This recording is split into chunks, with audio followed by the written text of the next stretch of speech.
This video is going to piss off a lot of people, especially a lot of people who played zombies their entire lives. Now, I give you that warning at the start of the video because I know I'm going to get comments saying that I'm biased, that it's all nostalgia, that I'm too young to even hold these opinions. But I don't think that I'm incorrect when I say that the original Riese is one of the best Call of Duty zombie maps we've ever gotten. Don't get me wrong, I love some of the new maps that we got in Black Ops 3 and maybe even a few in Black Ops 4. Standouts like 9, Grod Krovi, Riese are all fantastic maps. But I think one of the major points that really sealed Riese for me was what I talked about in my last video, where I looked at why Nocturne and Toten was still so good so many years later.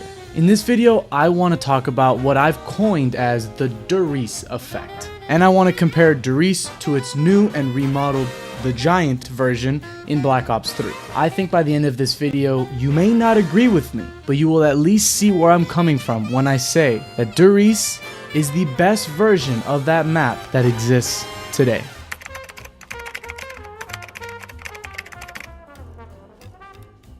That's definitely a strong opinion to open up a video with. Now I just hope that you stick around for long enough to hear me try to defend my bold claims.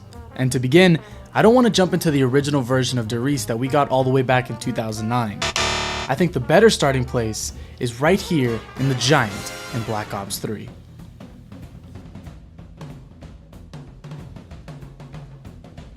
There's a lot that this map did really well, from adding gobblegums to extend the average length of each game, graphically improving all the assets while color balancing the map, and incorporating some weapons that more people are used to in the modern day. The Giant also continued the precedent of having cutscenes for an opener that provides some context as to what our motley crew is doing in that specific map, while also providing a fair amount of mystery for the players to discover as they play. Also, it helps that this opening cutscene is one of the most badass that the game has to offer. We see the Ultimus crew, or Primus, honestly I don't fucking know, I'm just guessing at this point, surrounding Nazi Richthofen and warns him about opening up the teleported machine behind him. Being a man of many strengths with none currently present, Richthofen decides to ignore the advice of his unbeknownst peers and opens the machine anyway, which sees this Richthofen pop out of the teleporter and Nazi Richthofen chuff his chips. At least until younger Richthofen blows his brains out and paints a Jackson Pollock with them on the floor. The crew don't really seem surprised as this turn of event unfolds. More than anything, Dempsey just seems tired of all this bullshit. Damn it, Richthofen, I thought we were done with this! Which, I would be too. This story requires a degree in theology and philosophy to fully comprehend. And then, the game starts. I think this is without a doubt Black Ops 3's strongest element, hands down. The way that they tell the story through these maps, whether it's through cutscenes or dialogue in game, is something that they haven't been able to replicate since, and definitely wasn't present in World at War's version of the map. The Giant has a lot of things going for it, but I don't think it'll ever be more popular or more iconic than the original Riese that came out over 6 years before this map. This phenomenon where a map that's a remake or remaster of a previously released one fails to outshine its predecessor, even though it may have better weapons, more features to support the player, and added story elements is what I'm calling the Riese Effect. But why does this happen? Why are the originals of something much more likely to be held in high accord for years to come when better versions of the same map are left by the wayside? I think there are a lot of reasons for why that happens in general, but if we're talking about Riese and The Giant specifically, I personally think it boils down to 4 main reasons: the guns, the atmosphere, the zombies, and the climate around the map's release. Let's start with the easiest point on this list, the guns. The World at War guns were different. They weren't trying to be meta or eye-catching, they were trying to be as gritty and realistic as possible. Guns like the Type 99, the Browning automatic rifle, and so many more were trying to sell the player on this idea of being thrown into the Second World War. It also helps that these guns were just very recognizable in their own right. I would much rather run around Riese with a Thompson and FG42 than with a Vesper. Fun fact, the Vesper is actually based on the QCW05, which ironically enough would probably be much more memorable if it had its original name. The sounds of the guns were also something else. The PPSH sounded like it was rushing to get all those bullets out of the chamber. The FG42 sounded dangerous. And the bar? It's enough to make a grown man cry. The staple gun that will always have a place in my heart. Meanwhile, Black Ops 3's guns all sound like different variations of the same thing. All the submachine guns, minus a few noticeable exceptions, sound like fast-shooting BB guns. None of them really pack a punch anymore. I think the closest we got was the MG08, but that was added in Black Ops 2, so it's not getting any brownie points here. Now let's move on to a point that I think a lot of people will disagree with. But even after all these years, I think that Call of Duty World at War has the best atmosphere of any COD game. And I don't just mean in zombies either. Every mission in the campaign features its own color palette that usually aligns with the theme of that particular mission. Burnout, Vendetta, Downfall all have a look about them that makes them instantly recognizable from a mile away, even though they came out on an older engine. Black Ops 3 is a pretty game, no doubt about it, but World at War never fails to captivate me with its sheer realism and gritty exposure.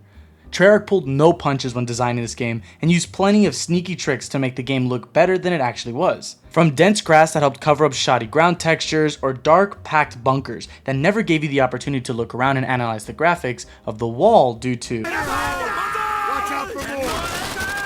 this same eeriness transfers over to the zombies mode tenfold, where everything is made to look even more grimy and abandoned. Reise is almost bright, but you never look up and see hope in that brightness. You only see a lot of confusion, shock, and the only hope you had fading away. I think if I had to describe Black Ops 3's design in one word, it would be overproduced. The game looks very nice, but every frame looks like a cinematic action shot. There's no nuance here. And while it may sound like I'm saying that better graphics are actually hurting the map, what I really mean is, well, yeah, that's exactly what I mean. When going from Riese to The Giant, we traded flair for beauty. And while The Giant is a beautiful map, Riese will always have that special quality to it. Next we move on to the zombies themselves. And there's not too much to say on this point. I just think that the old zombies from World at War were way better modeled. They look sinister and desperate to kill you. Charred to bits and missing limbs, they crawl towards you trying to pass on the same experience to you. Couple this with their agonizing screeches, and you have an enemy that would genuinely give kids nightmares. I honestly can't say the same thing about Black Ops 3 zombies no matter what way I look at them. I think that they went too far in this gamey direction and removed a lot of that fear aspect from the mode. The only time I get scared is when I'm close to death, and that's because of the gameplay implications and nothing to do with the actual zombies themselves. They could be vampires, or pigs for all I care, it would have the same effect. Finally, I want to briefly mention the climate around the map's releases for their respective games. For Black Ops 3, The Giant was not the main map we got, while Riese was the final DLC release for World at War. Two very different receptions for the maps, which obviously caused more attention and focus to go to Riese instead of The Giant. The Giant itself was a good map on release, but it was the casual's playground for those who didn't enjoy the complexity of shadows. I loved Riese, but I could never imagine it going head to head with a map as beautifully crafted as Shadows of Evil. And it's for that reason that The Giant was an afterthought for many people. Plus, you had to pay for it to be able to play it on release, which definitely did not help its reputation much.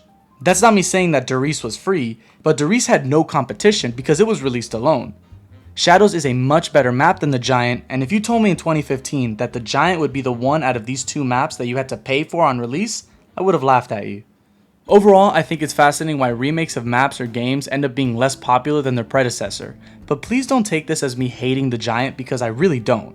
I just thought it would be fun to talk about something I've spent the last few days doing some research into. And maybe I'll even do another video in the future showcasing more examples of what I'm calling the Riese Effect. If you enjoyed this video, please press that like button and subscribe, as well as it always helps the channel. And make sure to ring that notification bell for more failed attempts from YouTube at trying to notify you when I upload.